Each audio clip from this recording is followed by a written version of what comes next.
là Đức Chúa Trời yêu thương. Tôn vinh Chúa Con là Cứu Chúa tôn quý quyền năng. Thần linh ngự xuống, Ngài ban ánh sáng cho nhân loại. Bóng tối tan dần, đường công bình Chúa dẫn ta đi.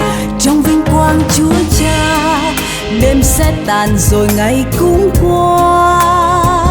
Thương cho thế gian còn đắm đuối trong chốn phù hoa.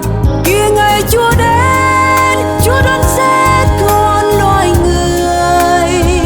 Ai đến tin Ngài sẽ được về bên Chúa yêu thương. Ngày Chúa gần đến, hãy đứng vững trong Giêsu. Nước Chúa sẵn dành cho ai người theo Chúa kiên trung.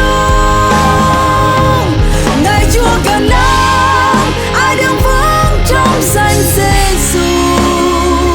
Vương quốc thiên đàng luôn sẵn dành cho ai tín chung.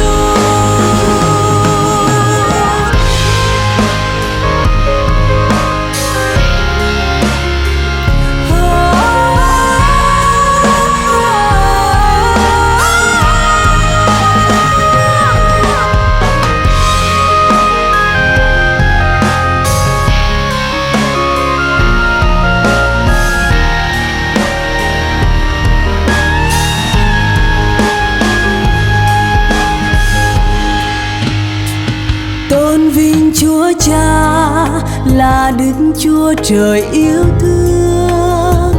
Tôn vinh Chúa Con là Cứu Chúa tôn quý quyền năng. Thần linh ngự xuống, Ngài ban ánh sáng cho nhân loại. Bóng tối tan dần, đường công bình Chúa dẫn ta đi. Trong vinh quang Chúa Cha, đêm sẽ tàn rồi ngày cũng qua. Thương cho thế gian còn đắm đuối trong chốn phù hoa. Kia ngày Chúa đến, Chúa đoán xét con loài người. Ai đến tin Ngài sẽ được về bên Chúa